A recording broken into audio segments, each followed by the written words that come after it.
Hi, it's 3:02, so I think we can start. Good afternoon, everybody, and a warm welcome to all of you. Today's session is with Dr. Ami Shah, who is a leading pulmonary physiotherapist based in Mumbai.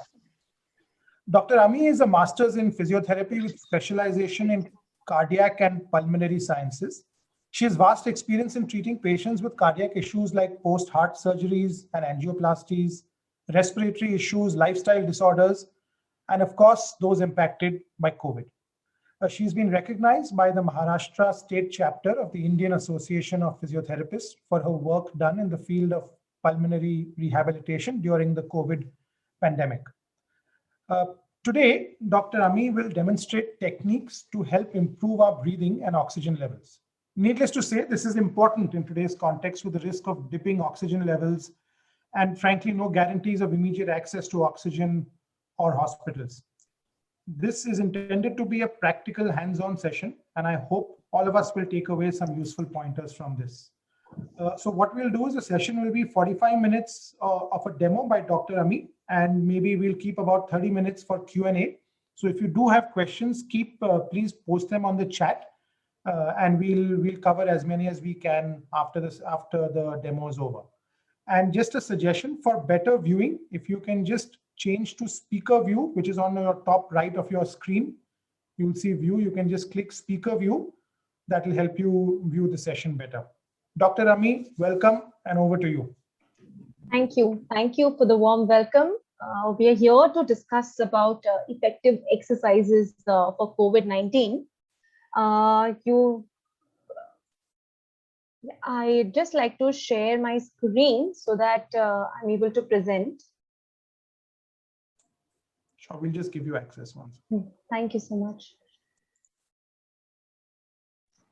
I've given access. Okay.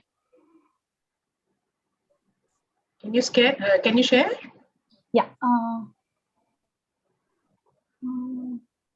Just a second.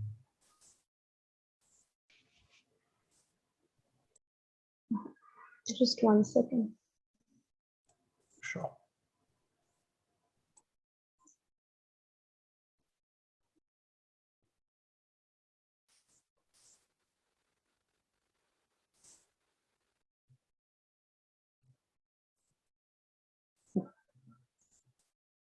Are you able to see the screen now? Yes, Doc. You can just put it on the slideshow mode. Yeah, I am doing that.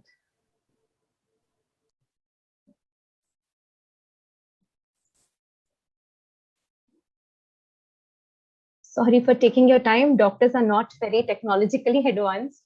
We still face a lot of problem with something as basic as a PowerPoint presentation. So we'll begin. As I told you that we're here to discuss about effective exercises during COVID-19. We all know that the situation out there is grim, and we all know about COVID-19. Like it's a viral disease, its effect on the body, its impact, and its impact on the society, right? So I'm sure many of us have experienced the illness. A few of them have already gone through the whole process and must have also seen their colleagues and their relatives go through the illness and maybe post effects of illness. So before I begin, I would like if some of you could share of your experiences.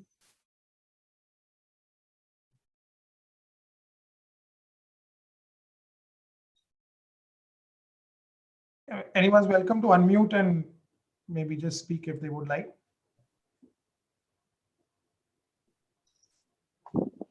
Hi, doctor. My name is Anjali Rajpal. Hello, can you hear? Yeah. Yes, Anjali, go ahead. Okay, so I was detected COVID positive in January, and all throughout my oxygen levels were great, like 98, 99. Right. But and I tested negative within 9-10 days. But about after a week of testing negative, one day I suddenly started feeling breathless, and I just put the oximeter on, and my oxygen was dipping to about 85, 88, 89. I called up the doctor. He said, "आप अपना blood test कराओ, CRP and CBC." So I did that, and the blood test was also fine. Every parameter was fine. But then he said, maybe you have anxiety issues. That is why it is going like that. I said, yeah. So I calmed down. Next day I checked, it was 99. Day after that, it was again coming to 83, 85. So was it because of my anxiety issues? And after that, I did check because I was so anxious. I said, let it, whatever happens. होने दो, अब मैं check नहीं करूंगी because मैं जितना check करती हूँ उतना मुझे एंजाइटी होता है और मेरा ऑक्सीजन डिप करता है. So ऑक्सीजन डिप करना is anxiety one of the cause or taking too much stress, or does it happen automatically after a week of recovery? So I will answer your question definitely, but I would like to say that the experience that you are facing is most commonly described under the post-COVID sequelae. Okay, so yes, anxiety could be one of the factors that it has dipped so low, but it may not be the only factor, right? So again, to comment on why your oxygen levels have dipped so low, I will require to go through the investigations and how your condition was during COVID, right? I had a very mild symptom. I had no fever, no backache. I just had a little bit of, sore throat. That's it. I didn't had any major symptom. But because of the COVID, because they told me to monitor my oxygen and I had anxiety, so my anxiety like touched skyrocketed. Skyrocketed. But then you had it a week after you were negative, right? Yeah, and maybe because I stopped doing everything. I didn't steam. मैंने कुछ exercise नहीं किया deep. कि अब तो मैं ठीक हो गई. So what we'll do is we'll wait for the session to end. Maybe you'll get an idea of what I'd like to say about what and how to exercise during and after COVID. And let's see if you can incorporate one of those into your daily life and see if there is any change in your levels of oxygen. Yeah? Sure. Yeah. So anyone else having an experience of how the COVID went, like how Anjali said that she had mild COVID, right? So we all know that COVID is a viral disease. It's an illness. So, and the symptoms fall in the range of, there's a huge spectrum. They fall from asymptomatic to mild to moderate, goes on to severe, critical, severe, and even fatal. So anyone that had like a little more serious symptom or anything like that and would like to share their experience?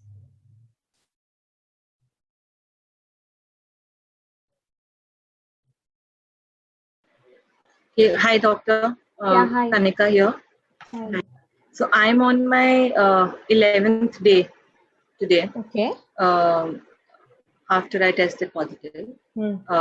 And I'm okay, but generally my heart rate ranges between 55 to 60 on an average. Okay. And which is low. And my oxygen levels are okay, but then I am exercising. I'm doing breathing exercise. I'm taking steam. I started nebulizer, but I always feel heaviness in my chest. When I deep breathe or when I do a bit of work. Also, I can't speak much.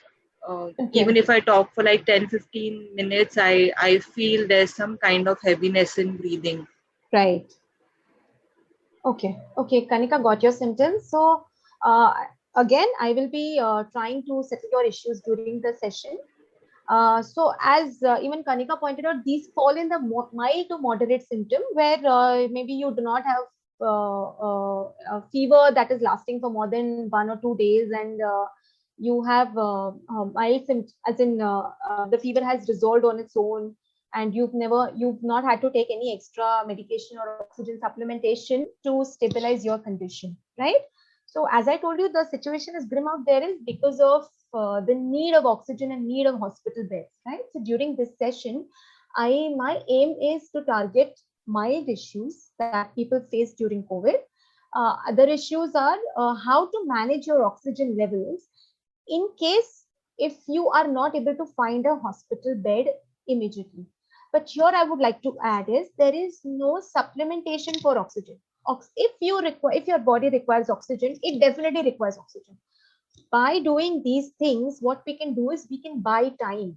So when we are buying time, we are just saving our body from going into a severe reaction towards the illness, right? So that is what I am going to discuss in this webinar. Okay, so coming to, as I told you about COVID, I would like to add that COVID is not only is not an illness that is restricted only to the lungs. It does affect you systemically also. Systemically means it also affects the other part of the your body, like heart, your blood vessels, your muscles.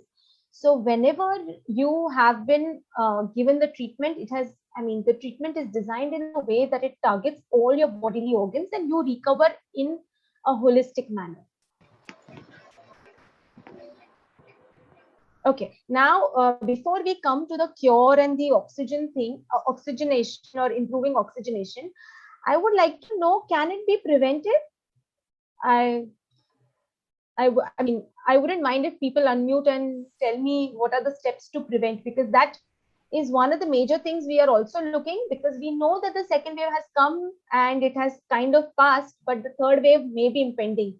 So prevention also becomes an important part of going further. So what are the steps that we can take to prevent? Basic, right? Wearing a mask, not socializing. I mean, what else can it be? Yeah. Getting vaccinated. So, perfect. So you have to wash your hands, wear your mask everywhere, avoid crowds, social distancing, get vaccinated. Apart from that, the something that people love to do, cook, immuno-boosting foods, right? There's so much data available on the WhatsApp University and the Google University that people have become super immuno-boosting foods, right? But they do help. Immuno-boosting foods that have minerals like zinc, vitamin C, iron, vitamin E, even vitamin D. I mean, though sunlight is the major source. So these also help in boosting your immunity, which is a must. So you should avoid junk food, avoid oily food, get food that is rich in these minerals, and as much as possible, eat home cooked food. Next, exercise, right? I'm a physical therapist, so I am definitely going to talk about exercise. Yes, but this is like this photograph is a clipping from a newspaper which says that exercise boosts immunity and makes vaccines more effective.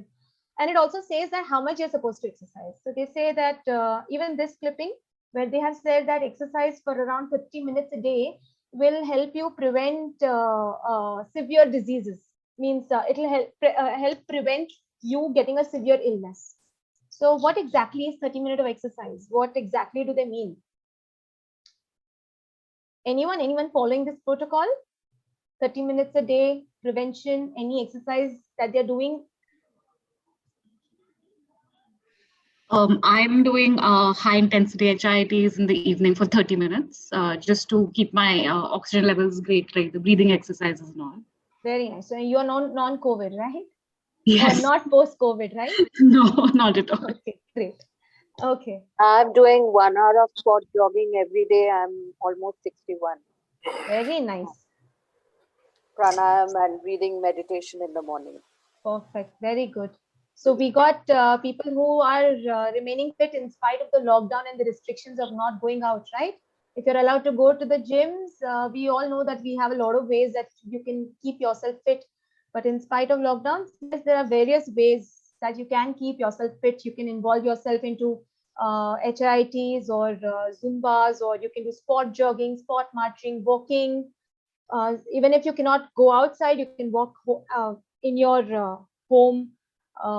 So there are a lot of things that you can do. And yes, when they say moderate intensity means that when you are exercising, that exercise should be at the level in a way that your breathing should become harder. Means that you should be able to talk, but so much so that you're just able to say a few words at a stretch, not more.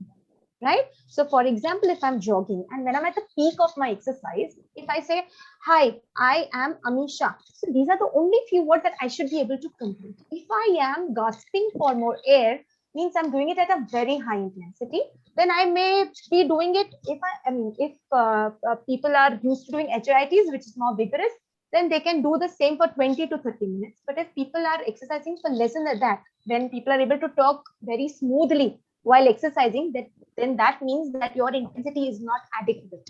So you need to pep up, you need to increase your intensity a little bit and either increase your speed or increase your frequency. So that is how you need to keep up, right? So for prevention, yes, you have to involve yourself in a 30-minute of a moderate intensity program. And there are a lot of activities that you can do. Suppose if you find exercise very boring, just dance, right? Dancing is also a very good form of exercise. So you can do that also. So this is for prevention, okay? Now coming to what to do when you are diagnosed with COVID positive, okay? So if you are diagnosed with COVID positive, firstly, you require plenty of rest, okay? Second, you require a good nutritious diet. As I told you, if you are not a good nutritious diet would say a balanced diet that has like good proportion of carbohydrates and proteins along with antioxidants and lots of soups and salads, right? Non food that is not very oily, not very spicy. So a good nutritious diet is what you require. Plenty of fluids necessary to keep yourself hydrated. Good sleep.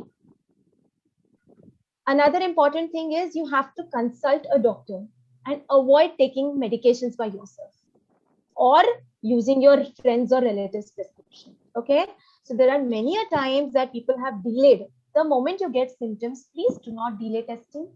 Test yourself immediately. Consult a doctor. Maybe you are still just in the mild. You are still in the initial stages. Your disease will be very mild. Do not self-medicate. Visit someone, or there are a lot of teleconsultation options available. You can get the right medications for yourself. Okay.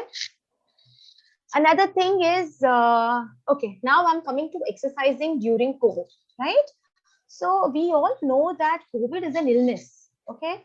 So I would like to share this photo with me and I would like to read it. This has been shared by one of the yoga teachers who has said that the moment you're diagnosed with COVID, please do not start exercising.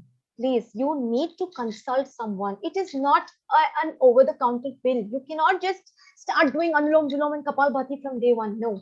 What your body requires on the very first day or in the initial 4 or 5 days when you have acute illness is rest, food, good sleep, and less stress, right? When the virus leaves your body or when you are symptom-free for more than 48 hours, that's when you start exercising, right? And you do not exercise everything altogether, right? So there are ways that you go. We all know that this virus is not affecting one particular part of the body. It's affecting the whole body. It's creating a scenario where it is creating an oxygen insufficiency.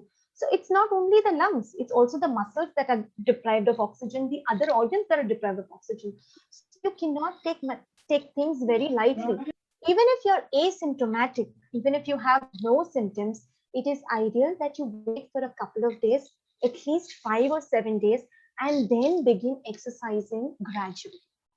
Okay, so even when you have to exercise, I'll be teaching you breathing exercises shortly. So breathing exercises, pranayam, but nothing like fast breathing, no exercise wherein you're going to feel tired or breathless or out of breath or where you're going to sweat a lot, right? These are the times that you need to retain fluid in your body. So if you have to stay well hydrated, do not involve in any exercise that involves that, so that's so much that you sweat a lot. Okay.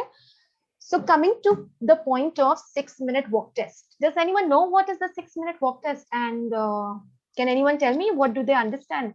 Walk test become pretty famous. What is it?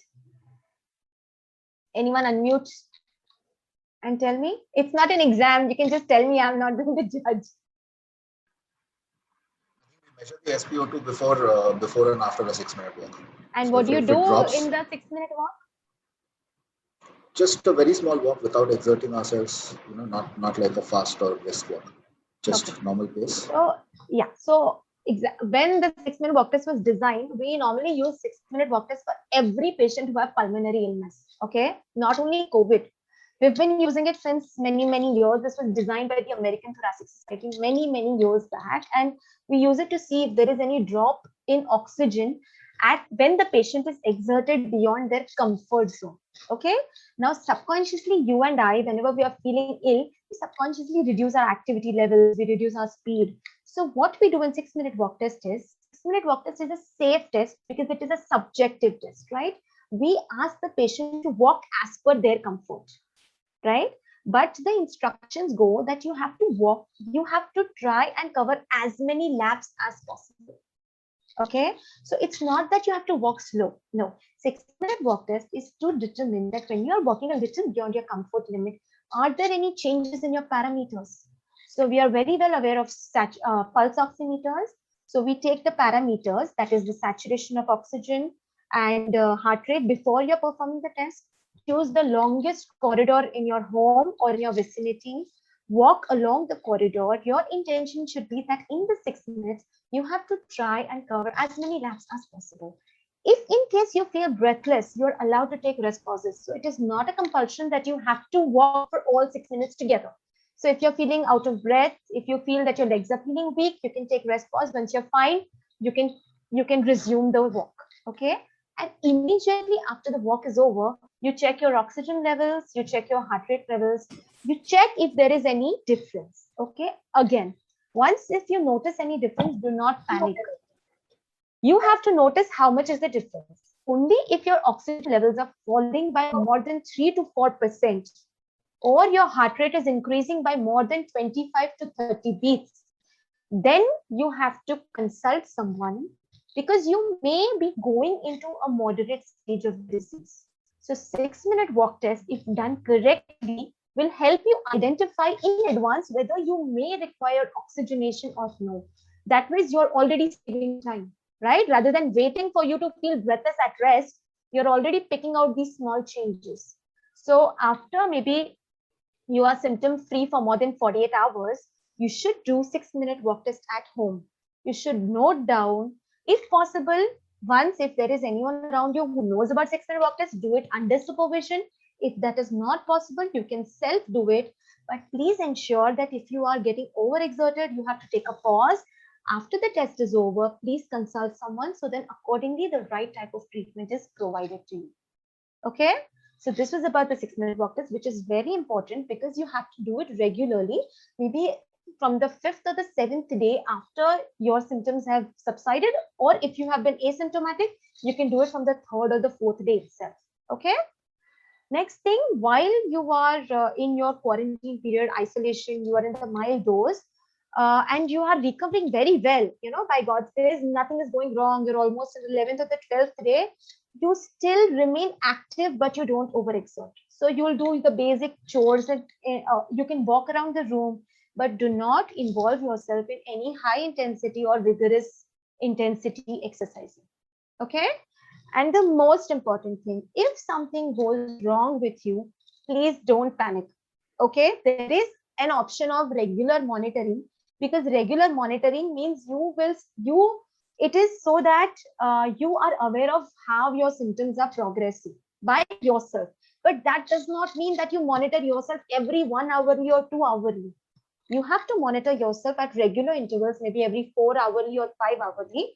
But you do not become so anxious or so apprehensive that is adding to your problems. Okay. So during COVID-19, these are the steps that you have to follow during the 17 days of isolation. Right? Now, before I talk about prone positioning or breathlessness relieving positions, let's do a few exercises. Are you all up for it? Yeah? Okay, so great. I would like that you all please switch on your videos, because if possible, how many ever I'm able to see on my screen, I will try and observe whether you're doing it correctly or not. Okay? So we are going to do breathing exercises. Now, these are the exercises that are going to help you activate the lower portion of your lungs. Okay. So if you know our lungs, I think I'll just go back to the previous slides. Sorry. Yeah. So if you notice here, you see our lungs are conical shaped structures, and the basal area is broad. Okay, so because the basal area is broad, if we are activating the lower half of the lungs, we'll be able to get adequate oxygen with little effort. Okay, so the breathing exercises are aimed at reducing your breathing rate and also improving your lower lung excursion. Okay, so it is like come calm, acha dam, right? So that is what is the purpose of doing these breathing exercises. Okay, so coming to breathing exercises. Okay, so first we will start with the right posture. Okay, so how you're going to sit when you are going to do breathing exercises. So for the same, I would like if all of you, I assume all of you, can you all please unmute your videos? Right, I can see majority people have. Okay, so I want you all to please sit on a chair with a back support and get a towel. Okay, I'll just show you just a second.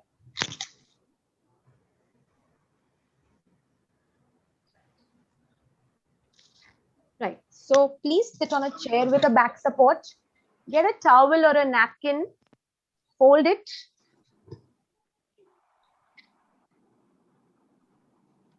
Yeah, so you're going to fold it like this, and once you have done 8 folds, you're going to roll it. So rolling is going to be like this. Roll it into a tight roll. It could be this thick or little lesser, but not broader than this. Okay, so make a roll and keep it at your lower back.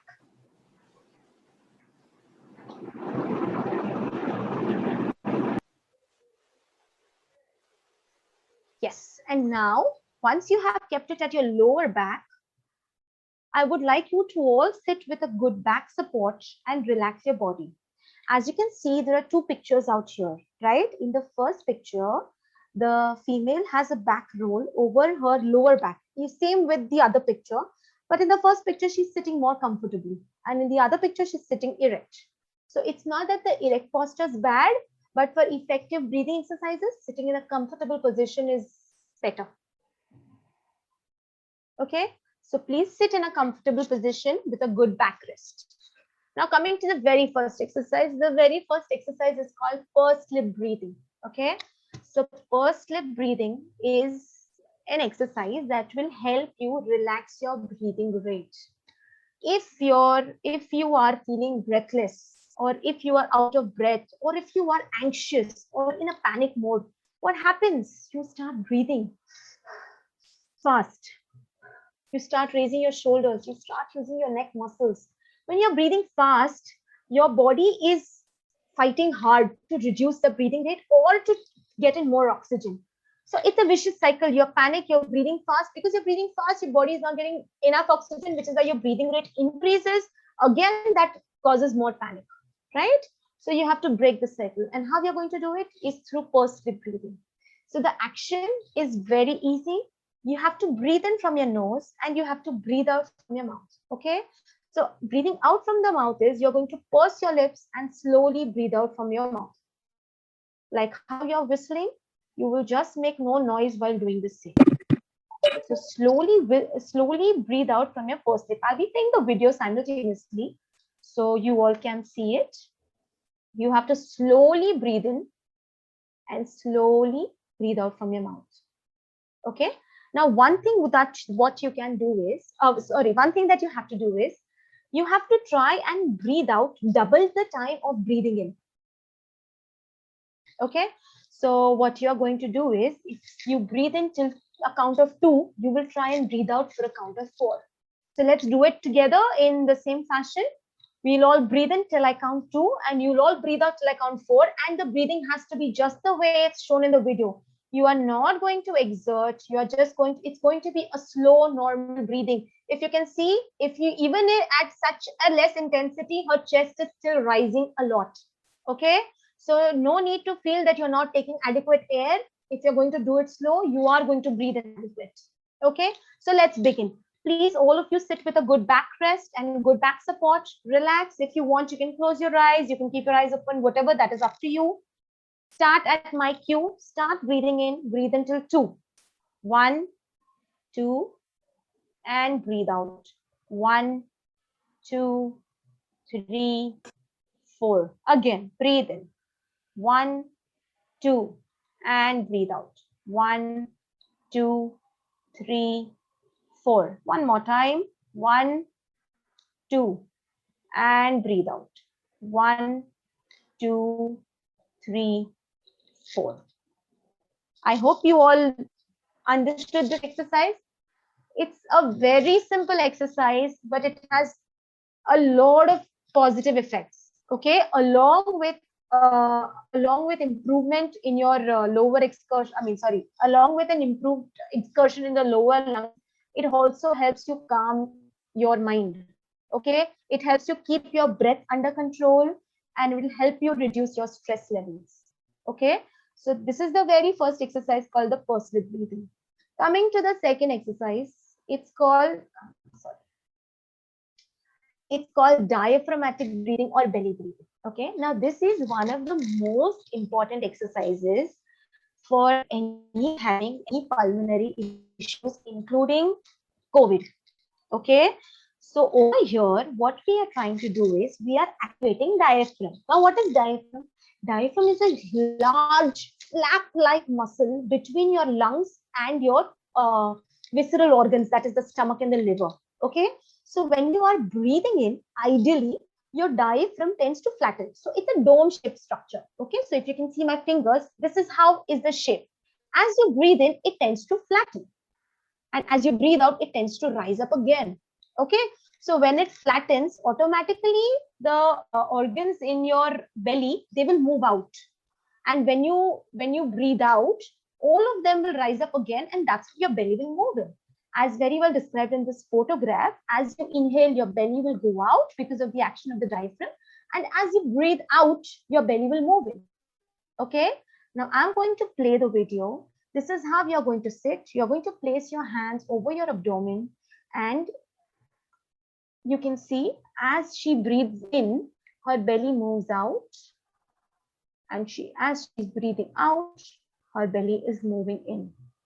Again, she is not exerting, she is not using her neck muscles or shoulder muscles, neither is she breathing in neither is she taking any effort to breathe in.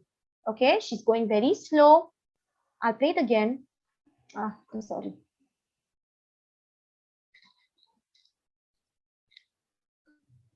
Yeah. So once again, you can notice that her belly is moving out as she's breathing in, and in as she's breathing out. Right? Would you all like to practice this? Please.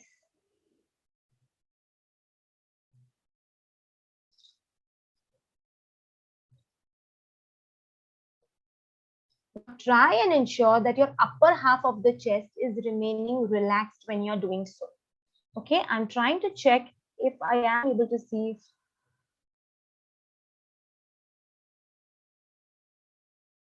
Try not move your neck and upper chest. Just try and breathe into your abdomen. Go very slow.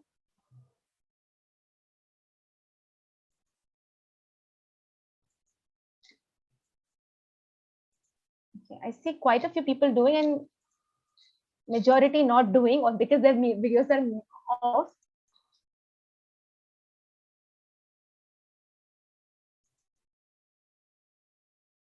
Right? Are you able to get a hang of it? Were you able to do diaphragmatic breathing? Anyone facing any difficulty can just unmute and ask me so that I can help.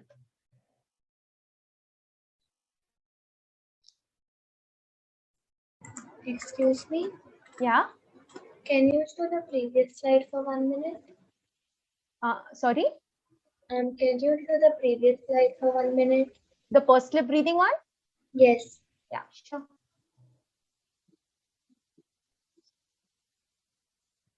You want to see a video or you just want to see the slide? I wanted to take the screenshot of the exercise. Okay, sure. We will be sharing the recording. So if anybody wants to take, that don't have to worry about taking photographs. We'll share the recording with you. Okay, I hope everyone understood. No one has any problem with belly breathing? I feel very proud of myself, Ami, I have a question to ask Yeah, you. sure. I have a problem of shortness of breathing. Like I have recently recovered from COVID.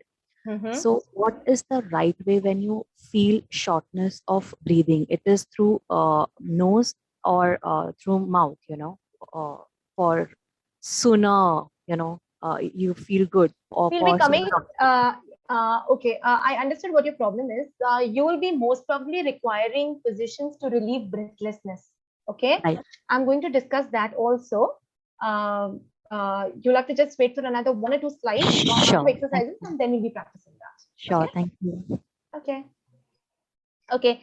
So now that we're done with the diaphragmatic breathing, we come to the third most important exercise. That is called the segmental breathing or the lateral costal breathing. So as you did the belly breathing, this is also activating the fibers of the diaphragm, but it is activating over the sides. Okay, so over here, when you breathe in, if these are your ribs will move out sideways. Okay, like how your belly moved out in the front. Over here, if you're going to go slow, your ribs will move out sideways. Okay. So I'll be playing the video and you'll be able to see. Yes, she has placed her hand over the lowermost ribs.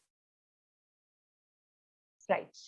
So now you can see her lower ribs moving outwards when she's breathing in and inwards when she's breathing out. I'll play the video once again.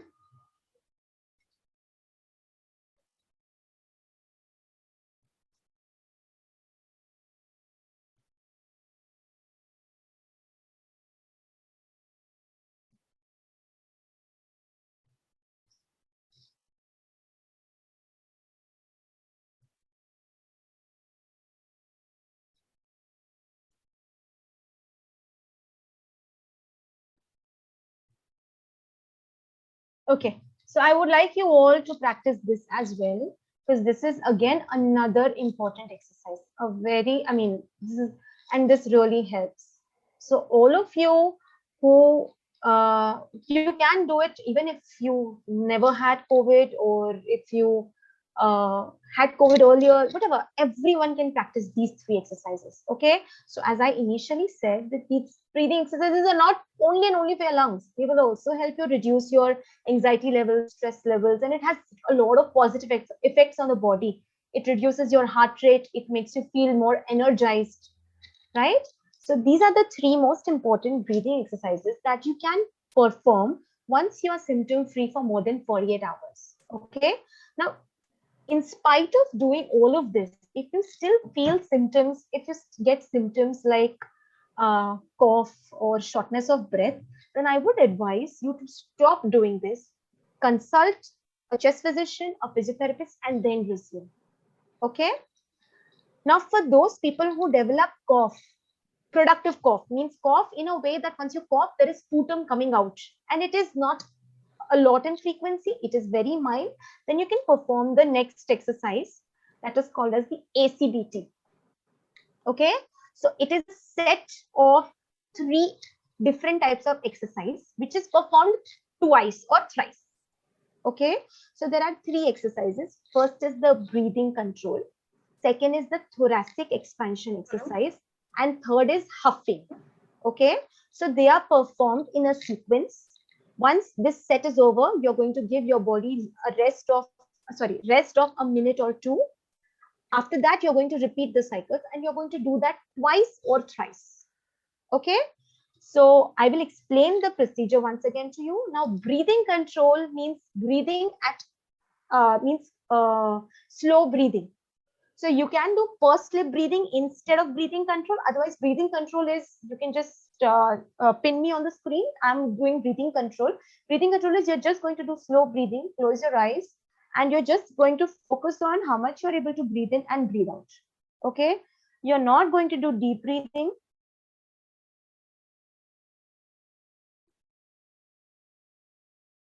Okay, so it is slow breathing so as to reduce your breathing rate.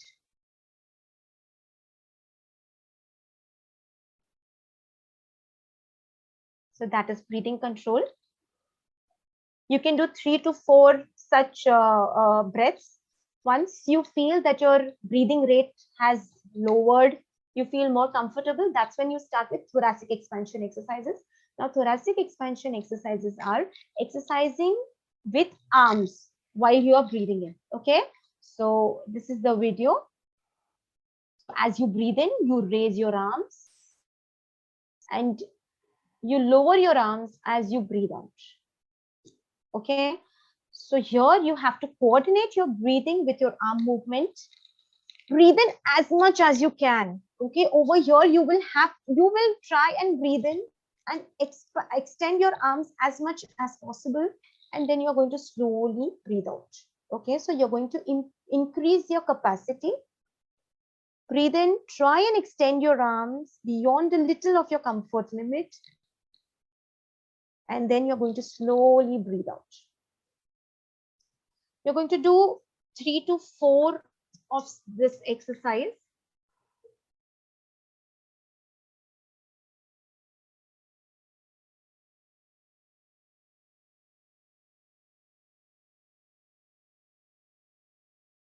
Okay, now once you are done with the 3 repetitions, what you're going to do is huffing. Now, huffing is a technique which is very similar to coughing. Okay, but when you cough, you tend to get tired very easily. So this is like a replacement in place of coughing. So what you're going to do is you're just going to keep your mouth open and you're going to exert a little pressure from your abdomen and forcefully exhale the air. So open your mouth, forcefully exhale from your mouth. Yeah. Right, I can see a few of you doing it very well. Just that, no, you will not exert from your neck. You have to develop that pressure from your abdomen. Okay, so it is, you are again going to do just 1 or 2 of these, but you're going to keep your mouth open and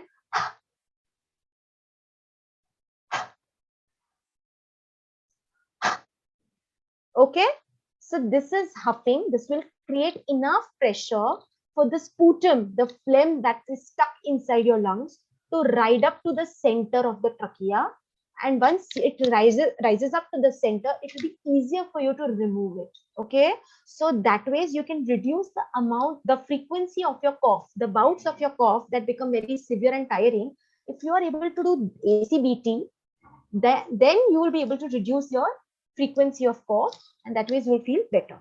Okay, now these are the exercises that you are going to do if you have no fever or if you have no severe cough. Now, severe cough means you get cough even while eating and even while sleeping. So your cough is mainly dry and so much that it is restricting even your daily basic activities like sleeping and eating. Okay, so if you have mild cough and there are many people who say that yes, I get cough early in the morning when I wake up, but throughout the day I have no issues. So you can practice this maybe early in the morning as soon as you wake up, and then whatever cough that has accumulated all through the night will gather at one place. ACBT will help it rise up and you'll be able to remove the phlegm. Okay, so that is why ACBT is done, and this is the way ACBT is done. Okay, so these are the few exercises that you can do by yourself while you are in the isolation period. Again, if you are doing it by yourself, it is good to, because you have learned it, you can do it by yourself. But if you're finding no relief, do consult a physiotherapist and get it done under the supervision. Okay, Doctor, I have a question here. Yeah, For how many minutes can we do this? So it's the number of times, right? So you do breathing control is maybe you take around 3 to 4 breaths to reduce your respiratory rate, 3 to 4 of thoracic expansions, and 2 to 3 huffs. After you finish the whole cycle, you are going to settle, let your body relax for 1 or 2 minutes. Again, practice breathing control. So breathing control is like relaxation only. So again, once you do breathing control, your lungs are relaxed, and then you can start the cycle. So you're going to do this cycle maybe twice or thrice. Okay. Okay. Now coming to complications. Okay, so many people tend to feel breathless, or they feel means they may have no issue with the saturation of oxygen, but they feel heavy in breathing, or they're not able to take a deep breath. Okay, so these are certain relaxation positions or breathlessness relieving positions. Okay, now over here the funda is that whenever you are breathless, you are again going to fall in the trap, in the panic cycle mode, right? Because you're breathless, you're panicking, because you're not able to resolve the problem, you're further stressing, and that adds on to your breathlessness. So to break the vicious cycle, what you're going to do is, these are the 4 positions that I'm going to demonstrate in front of you, and you can also see in the picture. You can do it simultaneously with me, and you are going to take any of the posture that is the most comfortable to you of this 4, and you are going to practice pursed lip breathing in this postures. Okay, so the very first posture is, suppose if you have no equipments like a table or a pillow around you, what you're going to do is you are just going to sit on the chair. Okay, you're going to spread your legs a little, and you're going to lean forward. Okay, so when you're leaning forward, you ensure that you're not bending from your back. Okay, what you're going to do is you're going to bend forward from the hips. Now, I'll just see if I am able to demonstrate that to you. Now, if you see, so what you have to do is, this is my abdomen. So you don't have to bend. Okay, you are going to come forward. You're going to come forward from your hip region, and then place your elbow over your mid thigh and look down and slowly practice pursed lip breathing.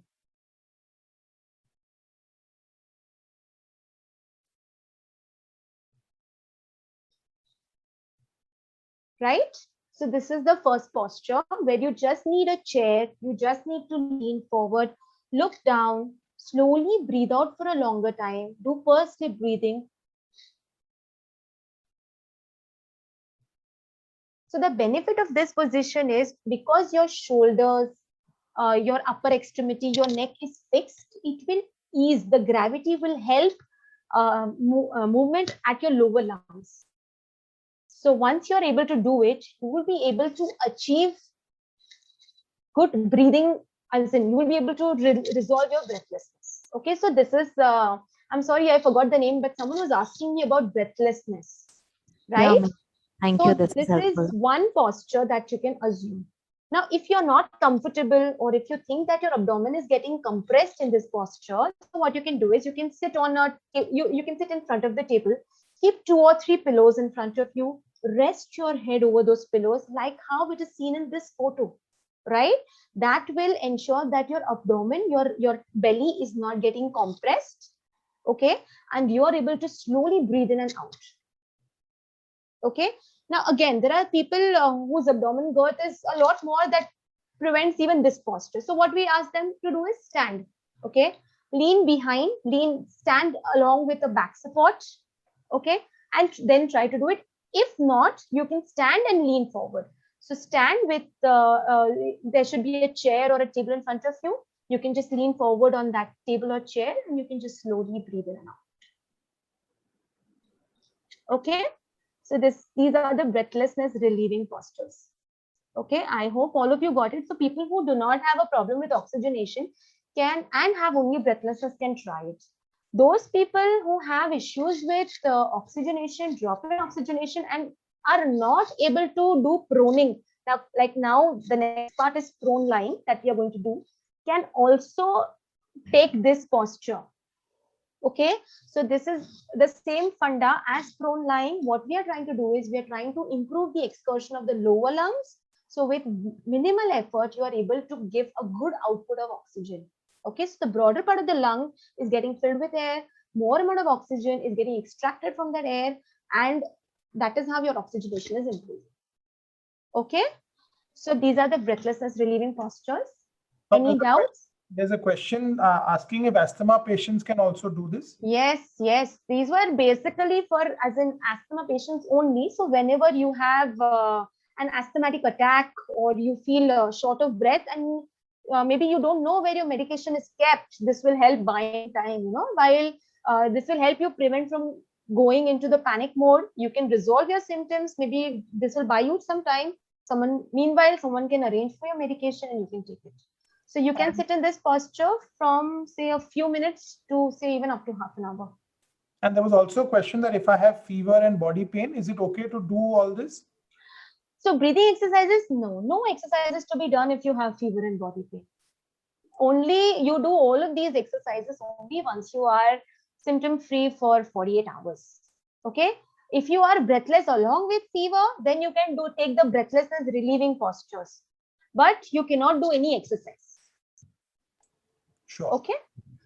Yeah. So now coming to the most famous technique that has gone viral, called prone lying. Okay. Now suddenly, so yes, prone positioning again has been used since the last 1 year. But earlier we used to use it only for those patients who were hospitalized and maybe to prevent them from going into a stage where they had to be intubated. That is, maybe attach them to the ventilator, right? So that was when we used to do proning. But now the situation is such that it's difficult for people to get hospital beds, to arrange for an oxygen cylinder. So prone lying will help you to buy that time. Okay. So this has to be done only if your oxygen level is dropping below 94% at rest. Okay. So it's not that because I'm COVID positive, I'm starting to do prone lying. I mean, it's a good thing. It's not going to harm you, but you are going to get the maximum benefit once you know that means if your oxygen level is dropping below 94, even if you have figured out that after 6-minute walk test, your oxygen is dropping by more than 4%, you can start doing this. Okay, this is a protocol called as the CARP protocol, continuous awake repositioning proning. Okay, so if you look at the center, that is the cycle. So what we normally advise patients to do is, the first thing is prone lying. Once you have, we advise the patients to lie in this position for 30 minutes, followed by lying on one side for 30 minutes, followed by sitting in the reclining position for 30 minutes, followed by lying down on the other side for 30 minutes. So that is a 2-hourly cycle that we ask them to do. Okay. So this is to be done when the patient is awake. You do not have to lie down or sleep in this position. Okay. And another thing, everyone can do it except for those people who have a cardiac issue. Okay. I'm not saying post bypass or something, but someone who's had a heart attack that has not been definitely treated, like people who know that they have a blockage and no stenting has been done or no bypass has been done, they cannot do it. People having an abdominal surgery should avoid doing this for at least 8 weeks after the surgery. People who have had fractures in the back, even they should avoid doing it for minimum of 6 to 8 weeks after their fracture was detected. Okay, now I am telling you this because I'm sure proning has reached, I mean, everyone wants to do proning. Suddenly people, the moment they're diagnosed as having COVID, everyone starts doing proning the first day. So before you say that, yes, I know how to do proning, please understand that there are a lot of people who cannot do it. Those who have rib fractures, those who have major cardiac issues, those who've just recently undergone surgeries, or those who've had a fracture in the back but have now been detected with COVID cannot do this until and unless it is 8 weeks after the fracture is done. Means 8 weeks after the fracture is detected. Okay. So now I would like you all to pin Deepika on your screen because she is going to demonstrate as to how we are going to lie in the prone position.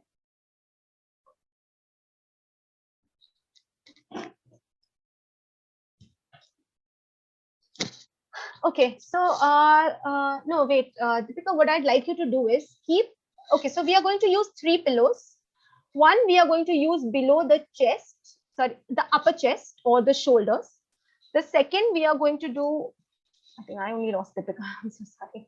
Yeah, so second, what we are going to do is the second pillow you are going to place below your pelvis, okay? And the third, you're going to place below your shin, right? So if you can see, her abdomen is free and she was able to put her hand beneath the abdomen, right? So if you're placing your pillows, you have to place it in a way that your abdomen, your belly is not getting compressed. Okay. And once you lie in this position, you can rest your head in any direction as it is comfortable, and then slowly breathe in and out. Okay. So this is the first position of prone lying and the most comfortable. I think Deepika can tell by herself how she's feeling. And if you want, please, you yourself can just get a few pillows and try prone lying if convenient. If not, if you can see how Deepika is doing, also there are pictures that the second pillow is the placement of the second pillow is the most important. Please do not place it below your belly. Please place it below your pelvis. Okay. So let's, yeah. So how did you feel, Deepika? It's so relaxing. I can sleep like this all the time. Okay. Definitely it feels very good. Okay. Nice. Good. So I hope people have understood how to do prone lying. So another thing with prone lying is many a times people tend to get pressure sores if they lie down for a longer time. So we advise them to lie for 30 minutes in this position and then shifting onto one side, then shifting, then sitting in a reclining position, then on the other side, then again prone lying. Okay, to avoid such complications. Now, those people who cannot lie down like this, there is an alternate way to lie down. Like you are seeing in this first picture, what you can do is you can avoid keeping pillows anywhere else. You can just keep one pillow below your upper chest and your shoulder. Okay, that way you're automatically raising your height. That way your abdomen gets free. Right? Deepika, can you demonstrate that too?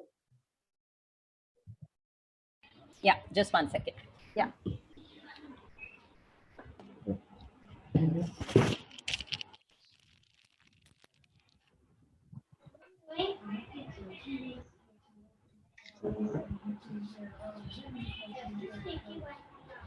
Right. So you can place your elbow, place it beneath. So people can lie down even in this position, or people can assume the posture with 3 pillows. Can you tell me what she's saying?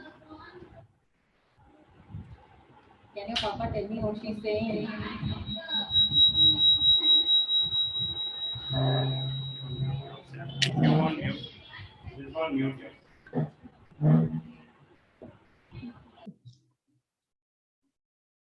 Okay. So yeah. So I hope everyone understood the prone positioning. Anyone has any doubts? Anyone who would like to know any? I think some people haven't understood. Okay. So you want me to repeat the prone lying again? Yeah. Okay.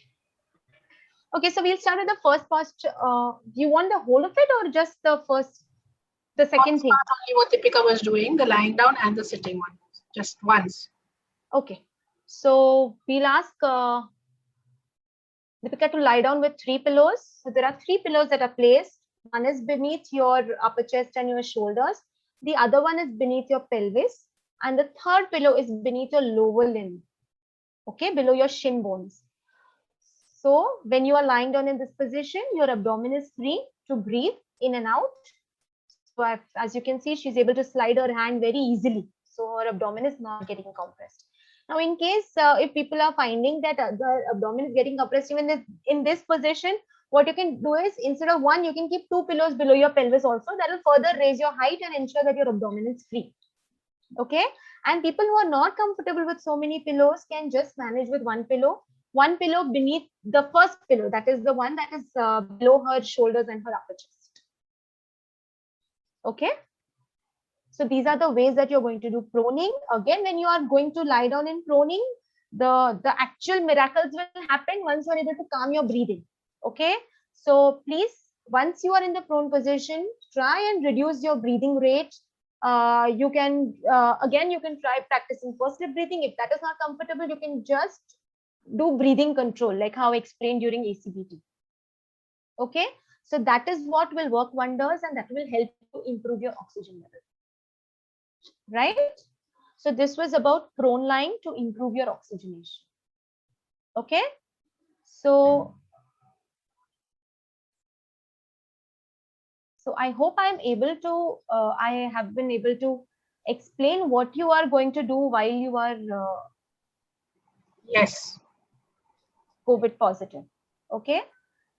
Now, like we had a doubt earlier that after COVID was over, after a few days, 8 days, 10 days, a month or 2 months later, people are coming back with symptoms of breathlessness, cough, some residual symptom that is continued for weeks together, even weakness or pain in the muscles or pain in their joints. So these are the problems that are coming, right? So that falls in the category of post-COVID recovery. Okay.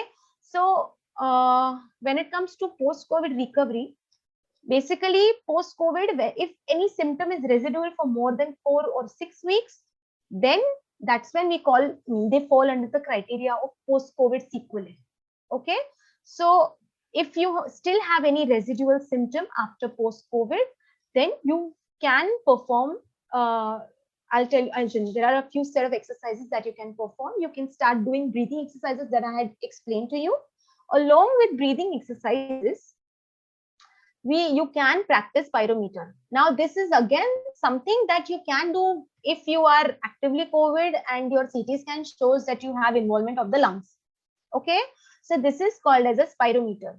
Now, spirometer is a small handheld device that comes in various forms, but this is the most advisable one, wherein what you do is as you breathe in, the yellow color big piston that you see in the center, this will rise. Okay, and it will help you understand how much volume of air you are able to inhale.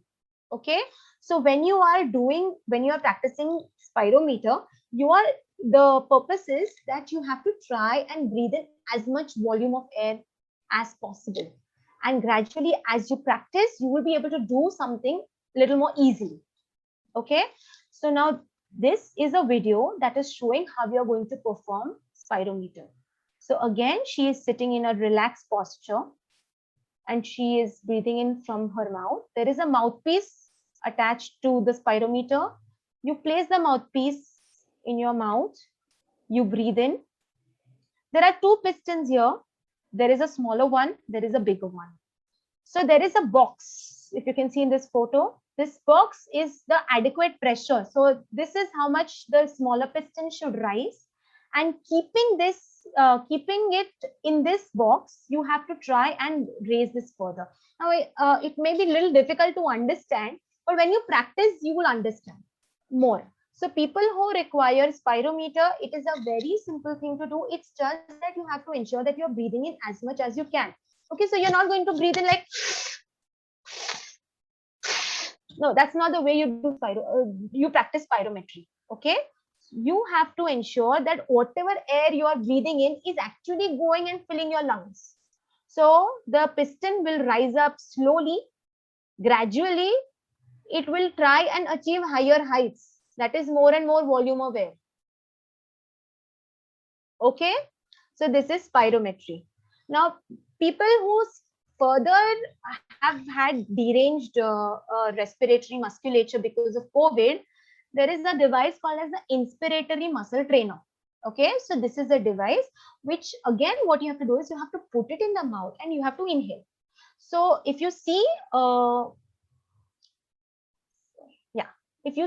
the spring-like structure in the center with a red color line, this is the resistance.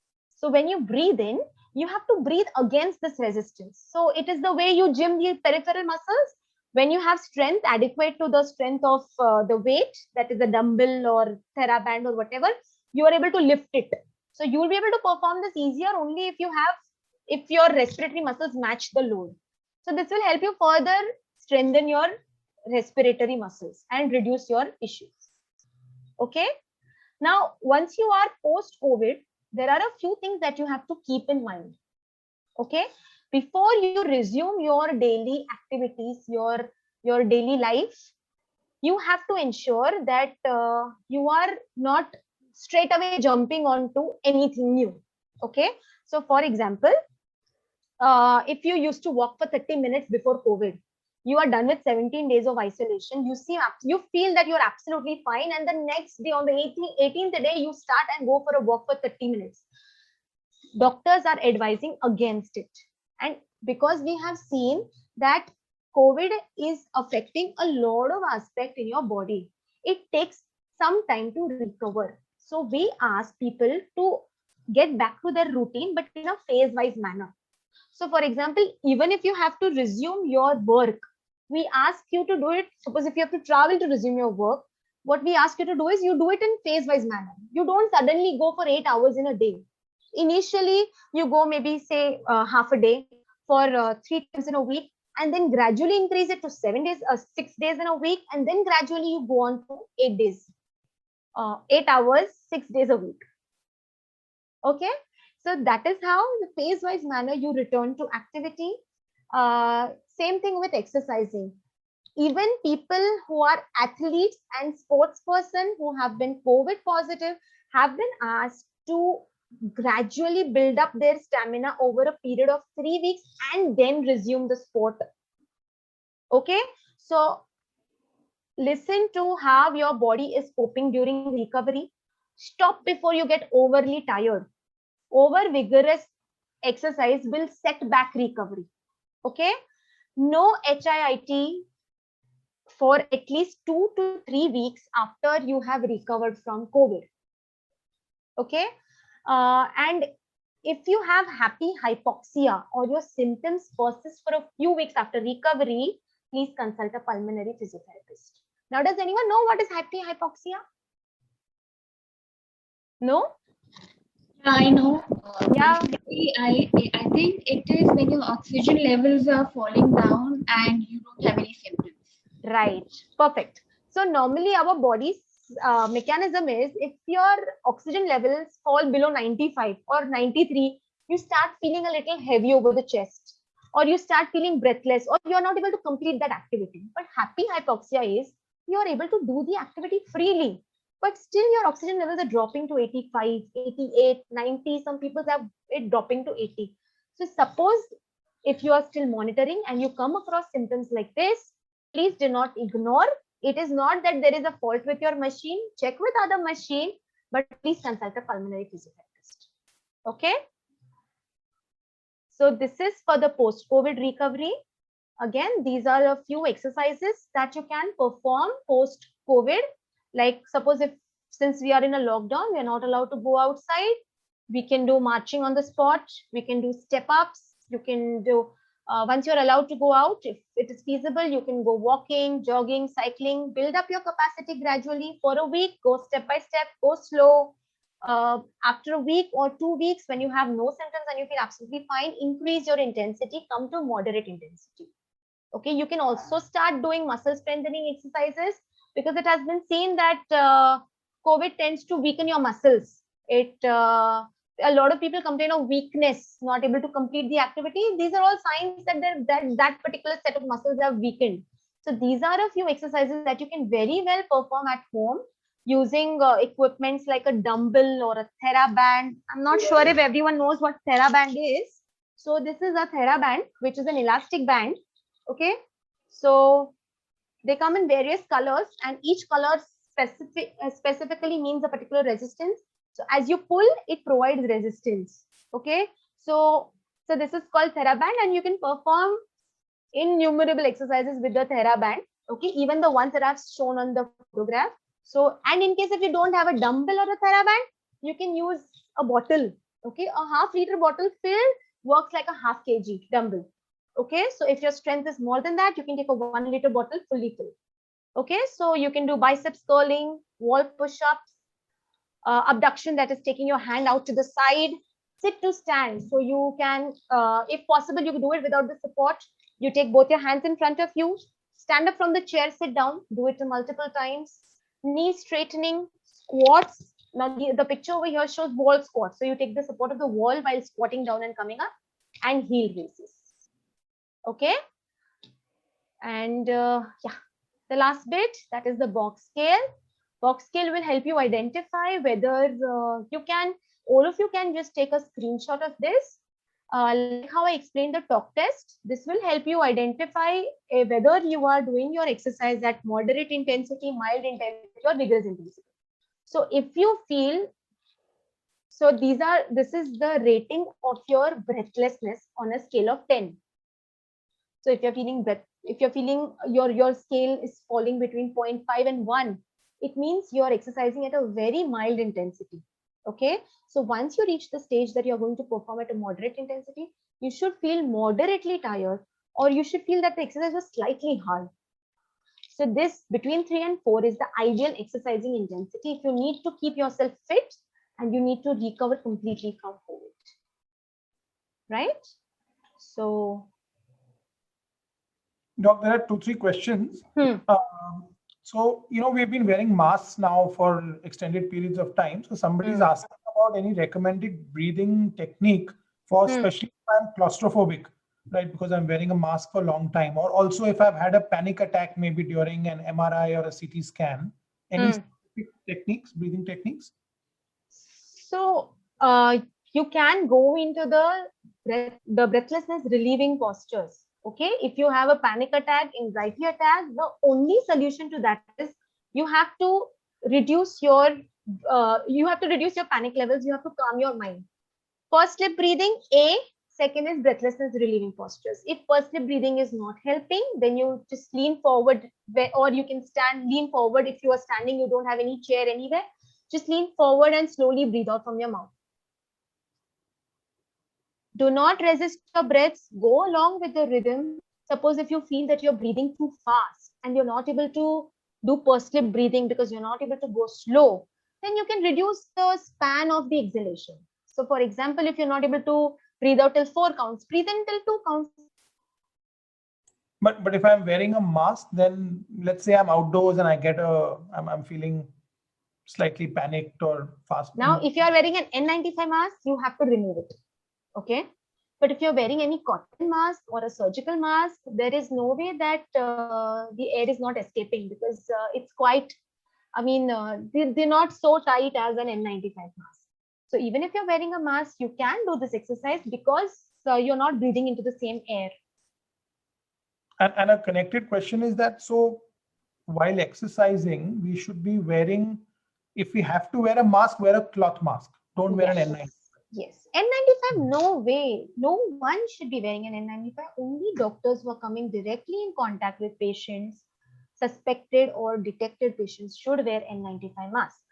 These days, people are saying there are recommendations to wear double mask, but you should wear a double mask only when you are coming in contact with someone, not when you are exercising. When you are exercising, choose a time when you are going to be relatively, the number of people around you are going to be relatively few, and you can just wear a loose cotton mask. Or if you are the only person if you can exercise at home, nothing like it, because you can do it without wearing a mask. Sure. And can asthmatic patients, typically above 70, can they do that 6-minute walk? Is that recommended? Yes. 6-minute walk test has no age bar. It is not like stress test. It's a subjective test. As I told you, patients can take as many rest pauses, suppose for the first minute, and they are not going to walk. They are not going to run or jog. They have to just walk a little beyond their comfort limit. Even if that is tiring them, they can take a rest pause. Okay. So one standard issue is that, let's say my saturation levels have gone just below 95. I don't have access to a cylinder or a concentrator. What can I do practically till I can arrange one? So firstly, don't panic. Inform someone of your condition. Don't directly lie in the prone position. Okay. Try and do, first thing, you will always try and do exercises in sitting position. Okay, you can try pursed lip breathing, you can try breathlessness relieving. If that is helping you, good. And if you have done prone lying earlier, then it will be easier for you to lie down in that position and breathe. Okay, so first activate the lower aspect of your lungs, then go in the prone lying position. That will buy you a good few hours till something definite can be arranged. Okay. Got it. And can we do proning if we have a fast heartbeat or palpitations? If you have no known heart condition and if you're just having palpitations because of anxiety, yes, you can. Okay. there's another question which says that breathing is majorly affected by chronic anxiety. So any exercise on stimulating the vagus nerve specifically? But all these exercises are stimulating vagus nerve only. So all whatever exercises I have taught are mainly to stimulate your parasympathetic system. So vagus nerve, parasympathetic system, these are the systems in your body that is calming you down. And sympathetic system is a system that is getting you ready for a fight, right? So panic, breathlessness, all of that is activating your sympathetic system, right? So when you start doing pursed lip breathing or diaphragmatic breathing, or just say breathing control, that is to activate your vagus nerve. That will in turn activate your parasympathetic system. That will ensure that your breathing rate reduces and you're able to take good breaths. Okay. And there was a question again on the Borg scale. So you said, so the question is, can we judge our comfort limit or moderate on the Borg scale by our pulse rate? No.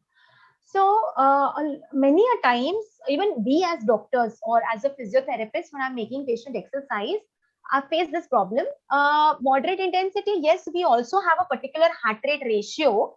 But what happens is many a times heart rate is determined by the medications also or controlled by the medications. So suppose if you are on those medications, then again, it will be either a false negative or a false positive thing. So we do not rely totally on the heart rate. And also if you're exercising by yourself, I don't know if you are exercising, I mean, if you're measuring your heart rate correctly or not. I mean, these days, the pulse oximeters are easily telling you, but sometimes they take around good 10 to 20 seconds to tell you the exact level. So by then you must have already reached and passed your peak. So wo samajh mein nahi aata. That is why Borg scale becomes better. Your subjective feeling is the best way that your body can tell you. That no, I think now I should wait. So suppose if you're exercising so much that you're like, I can't do it anymore, then you know that you've exercised beyond your limits, right? So you have to pick up an intensity where you're like, oh yes, I'm feeling good. I mean, yes, I feel a little change in my body and I think I can do a little more. So that is the limit that is defined by the Borg scale. When you feel that, yes, I am tired, but I'm not so tired that I have to rest now or I want to stop, right? So that is what is told by Borg scale. Okay. And can a recent or a past CABG surgery patient practice proning? If it is more than 8 to 12 weeks. So a past CABG can perform, but a recent CABG shouldn't perform if it's recently been done, if it is less than 6 weeks, definitely. 6 weeks के बाद भी अगर जरूरत है, compulsion है, there are no other maneuvers, only then perform pruning. Ideally, it takes 12 weeks for a complete recovery post CABG. And just to clarify, let's say I don't have COVID, I've never had it. Can I do all these exercises that you've shown to improve? Yes. Okay. There's a question, but I'm not sure you're the right person to answer. But it's asking if COVID is airborne and can I go to my terrace and exercise? So I don't know whether you have the answer. If you are alone, maybe you can. But again, yes, this is beyond the scope of this lecture. So I think these things will always going to remain doubtful even for us, because every day there is something new that is coming up. Now, just yesterday we got a message that it's advisable to wear a mask at home. So it's relatively a new disease, and you all have to give us a benefit of doubt also, because sometimes we are also learning with every patient. And doc, if you had to just pick one or two most recommended exercises from all that you've shown us, if you had to take away one or two things, what would they be from the session? Diaphragmatic breathing, lateral costal breathing, and spirometer. Sorry, say the second one again. The segmental breathing, the second one, wherein we had placed hands over the side of the chest, and spirometer. These are the three things that are always done in a wrong manner, and eventually, and a lot of versions available online of doing it, but none of them are effective, because diaphragmatic breathing, the very first instruction is you have to breathe in slowly, comfortably, and you have to sit with a good back support. So if you're not doing it that way, then not effective. Okay. a lot of our sleep has got affected during lockdown for various reasons, very disturbed sleep. So anything that we can do to help, with regards to breathing? So why not change it? Why don't you exercise 50 minutes every day at home, feel a little tired and then go to sleep? Right? It's because you are home, there is no physical activity. Why does everything have to come to breathing? Right? It is your other, that is what I said. Whenever you are looking at yourself, don't restrict yourself to one particular organ. It is your whole body. Your brain is stimulated, give some time off. Don't read COVID news. Don't get so much knowledge from WhatsApp and YouTube and Google. Give your mind a little bit of relaxation. That will ensure better sleep.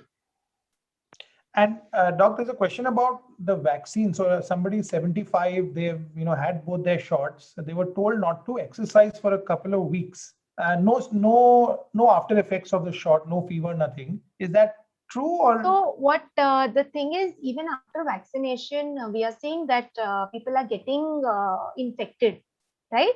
So and it has been seen that 15 days after the second shot is when you are able to completely build up your immunity. So for the first 2 weeks, you can exercise indoors at a lower intensity, remain active, but don't step out. So I think that was one of the reasons. How to explain so many details. I think that was one of the reasons why they say that for 2 weeks, avoid going out, or for 2 weeks, do not exercise at a higher intensity. That way. And somebody was asking about sleeping. While we all have our own postures to sleep, but is there from a science perspective, is there a preferred posture to sleep? Whatever posture is giving you a good sleep is the best posture for you. It could be straight lying, it could be side lying, it could be with your knees touching your chest. Whatever is giving you a good sleep, you should do it. If you have a certain condition that requires you to alter your sleep, that's when we come into the picture. Till then, don't worry about a good posture. Your body is the best judge. It will tell you if you are not comfortable, it will give you signs. So just follow those and accordingly adapt. Okay.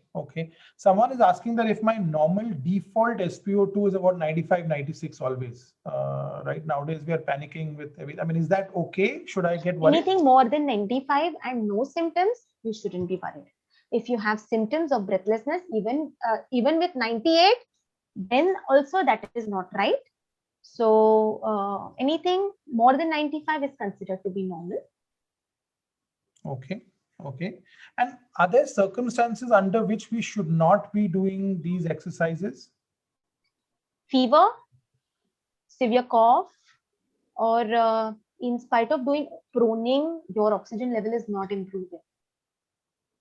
Okay, so if trying these exercises and there is absolutely no effect, then don't do it.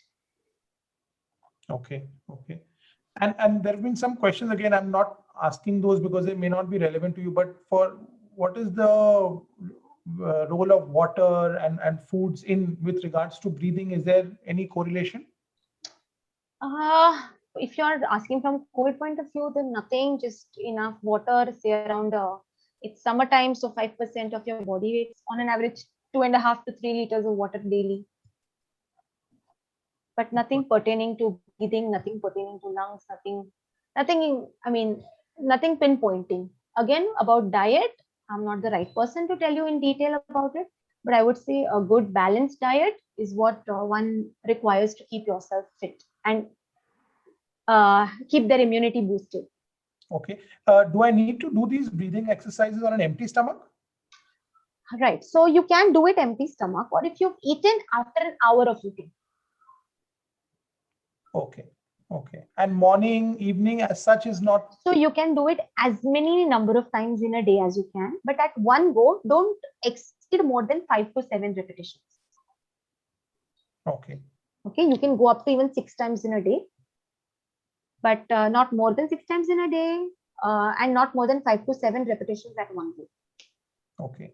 And say I do 45 minutes of exercise or walks, 45 minutes of a walk every day. I do my breathing exercises. In general, would my oxygen levels remain good? They'll remain the same. Means what they were before. So suppose if you started with 97, they'll remain 97 or maybe increase it to 98, 99. But it won't go from 93 to 96 if I did this. it may, but then that means you are recovering, and that means you have some underlying lung issue that needs to be checked upon. Okay. Okay. Last couple of questions, Doc. I'm conscious of your time also. So there's a question saying I'm 82 and I'm facing breathing issues while lying down. Anything that can help? So I think this is a BP patient, but BP is normal when they have meds. Okay. You know. So lying down, as in, are they? I mean, is the question in relation to prone lying? No, just normal when they lie down. Maybe they have, when they're standing up, it's okay. When they're sitting or standing, it's fine. But when they lie down, they face a little bit of breathing issues.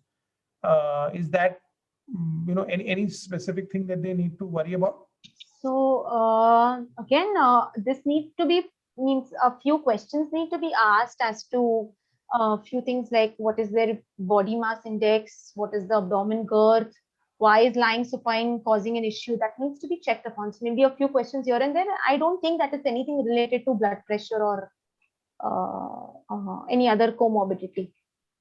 Okay. I know I can't answer to this because the question itself is, I feel it's not complete. So this needs to be looked upon, and what position is giving them relief, how they are lying down. But can't comment until I know something definite. Okay. So somebody's asking that they're asthmatic, they've been on inhalers, they have a constant throat irritation for the last few months. So your view on Ayurvedic medicines like Sualin and Joshi? No idea. Okay, that's what I thought. Yeah. Sorry. I'll just ask. Hello. Yeah. Yes.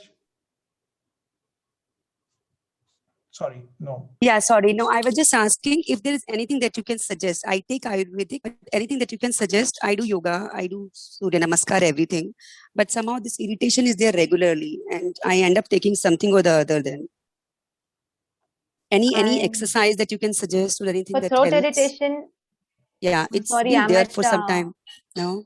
No, maybe the only home remedy I know of is salt water gargling. That's all. Sure. But apart from that, nothing. Or maybe chlorhexidine gargling. That's it. Nothing else that I can think of right now. Only for throat irritation. Sure, doctor. One last question. I mean, if I've had 2-3 of these vasovagal syncope, right? So because of again anxiety, would breathing have helped me with this if I had been regular? So again, vasovagal syncope. Whoever's asked this question, I want to ask if they have had syncope along with a fall, and if they have probed in further for their why is the vasovagal syncope there? Has it been attributed only to anxiety and stress? Yeah, so the person would have had anxiety and only anxiety. Yeah. Okay. No. Yeah. No cardiac issue. No, so past cardiac issues were there.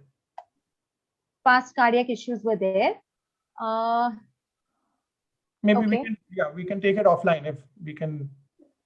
Yeah, I think so. So that, I'll be able to understand what, because again, vasovagal syncope associated with fall or a drop in blood pressure needs to be looked upon. If it is only because of anxiety, then I think the person needs to be put on anti-anxiety pills along with breathing exercises. So there are a lot of breathing exercises. I have taught a few because these are the most recommended. Okay.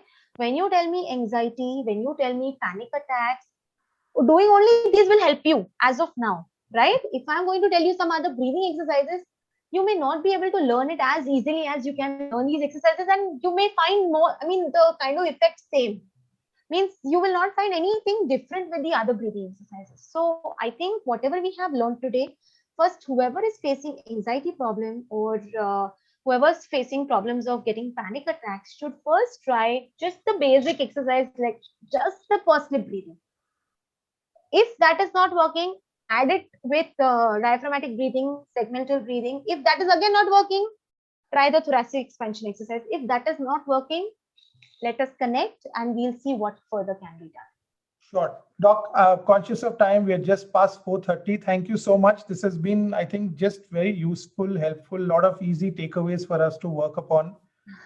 Really appreciate. I know you're under a lot of pressure right now from all that's going on, but appreciate this, Doc. Thank you so much. Thank you. Thank you so much. It was very nice to be a part of, thank you so much for trusting me with all your questions. And I hope that whatever information you have gotten, please pass it on to whoever needs